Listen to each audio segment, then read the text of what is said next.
feel. It's a new dawn, it's a new day, it's a new life for me. I feel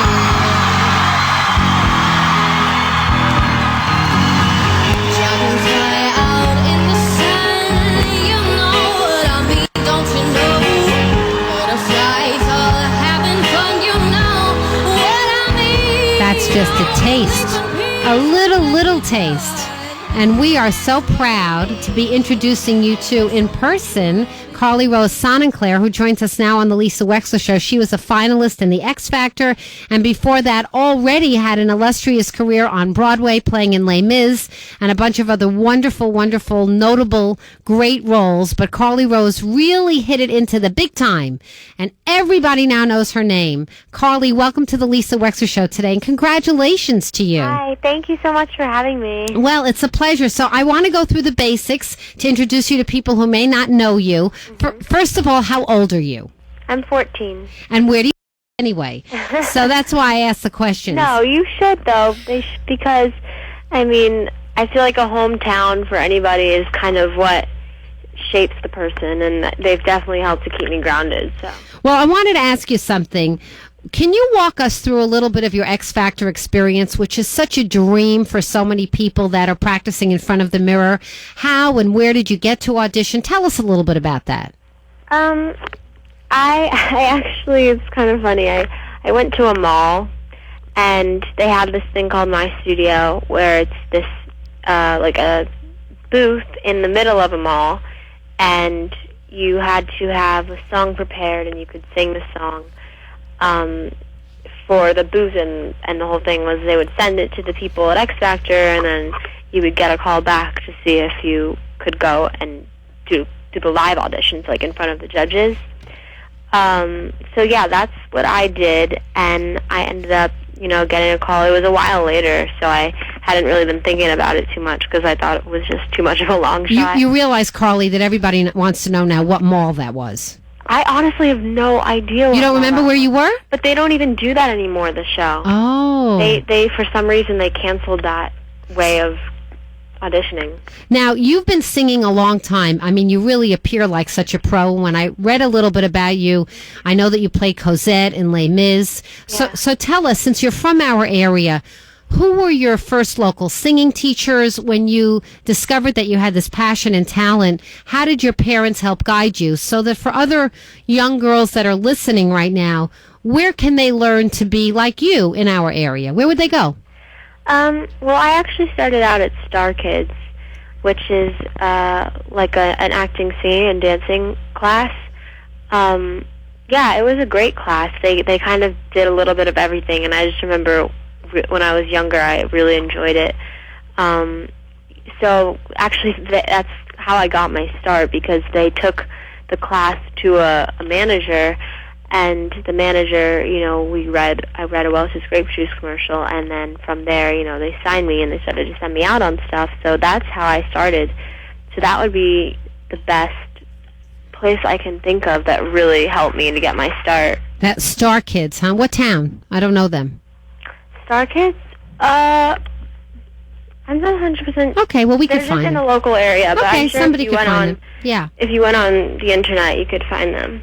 And so you started in commercials, and were you singing in the Welch's grape juice commercials? Oh, I didn't do the actual commercial, like, on the air. It wasn't like an audition. It was just to read the commercial for the manager to see if they wanted to sign you. Oh, I see. So tell me, I'm talking with Carly Rose Sonenclar, and Carly, you're going to be at Rye Playland this weekend, right? I am. Yeah, very exciting.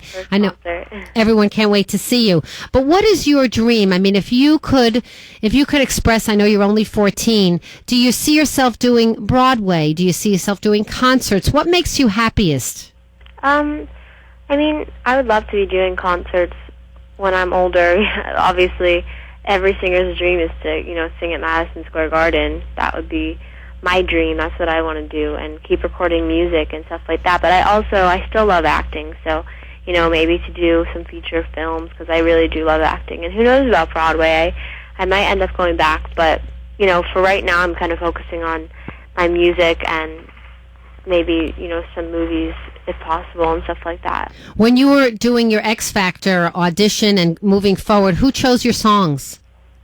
That's a good question. Well, for my audition, my whole family chose that song. Actually, it was unanimous, and then You did a great job, and you looked so comfortable in it. You were just like powerful. The way you dressed, the way you looked, it was all in all, it was great. Yeah, it was actually my brother had the final decision because we were debating on whether or not that was the right song, and my brother's like, trust me, just stick with it. And to this day, he takes the credit, and Naturally. he deserves it. He deserves it. He didn't sing it, but he takes the credit. It's like the rest of us who look at you and say, wow, we live there too. Yes, okay. No, but I give it to him because I was this close to not singing that song, and who knows what would have happened if I didn't. So yeah, and then from there on, it was, I had a lot of input, luckily, in what I sang, but I was surrounded by a whole team of, big music people who would help me, and also depending on the theme of the week when it got to live shows.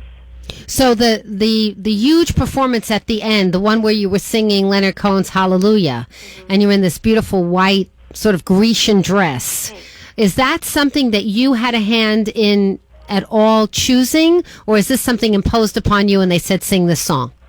The dress or the song, or both? I don't know. You tell me. The song, actually, Brittany, who is my mentor, had a lot to do with that choice. The Brittany. Sorry? The Britney Spears. Yeah. The Britney. The original Britney, yes. The Britney that everyone else was named Britney after. Right, yes. Yeah, so Brittany and her managers helped me a lot with that choice. They felt really strongly about it. So I trusted them, and in the end, I really do think that they made the right decision. And then the dress, they had a whole, which was one of the most fun parts of the whole experience for me because I love fashion. They had a whole wardrobe section of people, just this huge trailer in the studios where we would go each week to decide what we wanted to wear, and we had the most amazing designers there to help us out. And I did have a lot of say in that, but we just thought that it had to be something. It was my last performance, my last real performance, so it had to be something very, bold, I guess. Very bold and very dramatic, very beautiful. There was some controversy online over it. I'm talking with Carly Rose Sonenclar, but I thought you looked spectacularly beautiful, and I think that's the bottom line. Thank you. I was also very interested in what was in your ears, Carly. What was in your ears? You mean the headphones? Well, it was hard to tell. It looked like an earring that went into your ear that was gold. It looked something different like that from the YouTube. Do you know what I mean? It looked different. I don't remember. I don't really watch myself very often. So. I was wondering if it was a special kind of piece of equipment that looked like a jeweled, I don't know, it looks something jeweled. Yeah, I think you're talking about the in-ears because when you sing on a big stage like that, you have these things called in-ears, especially when there's a ton of people in the crowd, and they go into like a pack, like a mic pack type of thing, and so you can hear yourself when you sing into the mic, and so you can hear the music in your ears, so you don't have to use the sound of the room. Oh, that's good. It's kind of like what I'm doing on the radio right now. Yeah. Okay, but they were prettier than I have seen before in the past. They did. Maybe it was a mixture of that and some sort of earring. Maybe. So, and in terms of that moment, Carly Rose, when that moment came and all four of the judges in your initial audition said, oh my God, we've discovered a star. When Simon Cowell got up and said what he said, what did that feel like? What went through your mind? For which? Well, the initial one, and by the way, there have been over 7 million views of this. Wow. The one where I know, it's incredible. You don't want to get a swelled head. Maybe you shouldn't go online. I actually really don't look at myself online. Well, it's not a bad idea, because we all can be hypercritical anyway. Yeah. But trust me, you look good. When you went out on the audition, and that first time, it looked like the first time, it said it was the audition, you sang that wonderful song that we introed you with. Oh, yeah. Right? At the last of them, they all stood up one at a time. Yeah. And Simon Cowell said, I think a star is here. I think a star is born. Yeah, that was kind of a surreal moment for me. I still can't, when people talk about it, really believe that it actually happened, because it was just it was like this night where I couldn't really take it in. I think I still haven't taken it in, but like, because I grew up watching Simon on TV and on, like, American Idol and stuff like that, and I grew up watching, you know, all of them do their own thing. So to hear each of them say, to compliment me was just amazing, because I'm just a fan. I'm fans of all of theirs. So. And about meeting the judges and about what is Brittany like backstage and Simon Cowell backstage, give us some adjectives. What are these people really like?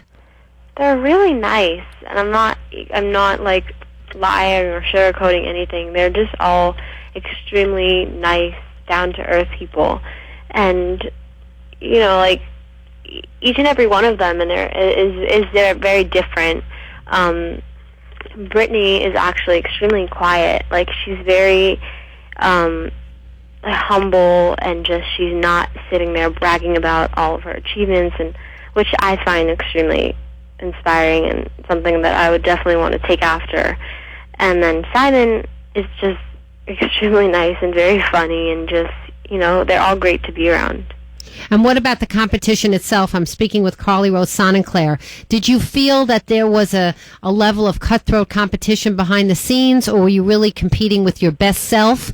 What about the competition? I thought the competition was very great. I mean, I think that everybody, you know, I don't go back and watch myself, but certain times there are certain performances by other contestants that I still go back and watch because I thought they were so good. So I thought it was, you know, it was definitely difficult competition. I'm not going to lie. They were all so amazing. But it wasn't like a skating competition. I don't know if you've ever been a skater, but skating competitions are ruthless. Like, they're just looking for the other person to fall. No. You don't feel that way backstage in the not X Factor? at all. Okay. Because we had to live together. So we lived in that big, because on the show they showed how we lived in a mansion and stuff. So we lived together. We were together all the time, and everybody. I mean, nobody was really like that. Luckily, because I could see what you would imagine, but we all, because you know, what was going to happen was going to happen. So, like, nothing that anybody would do backstage would really affect that. Nobody was putting any citrus into your drink before the performance or anything like that. I'm teasing. I'm chatting with Carly Rose Sonenclar. Well, listen, there are things about backstage stuff. I'm glad to hear it didn't happen to you. I want to know, what are you going to be doing for us here at home on Rye Playland? It's this Sunday, right? Is it Sunday or Saturday night? I think Saturday. It's Saturday. Okay, so tell us, what will you be singing? What will you be doing for us? Well, I'm going to do, I can't tell you exactly, but I'm going to be doing a bunch of X Factor songs, and then some of my own, like some new covers from more contemporary songs that are out, like now. Good. And I'm going to potentially put in an original. Oh, very nice. Are you a songwriter? Yeah, I am. Oh, that's beautiful. Do you play an instrument as well? Piano. Oh, how wonderful. Carly Rose Sonenclar, before I let you go, one question, and this is something I have a feeling you're going to be asked a lot. But you're at the ripe old age of 14, and yet to so many people younger than you are now their inspiration. So what advice would you give ones younger than you, or even your own age and a little older, who really want to make it big? What's your advice? I always say the same thing, and my two things are, one, as you just said, to play an instrument I find to be really important, because I play piano and it's always helped me.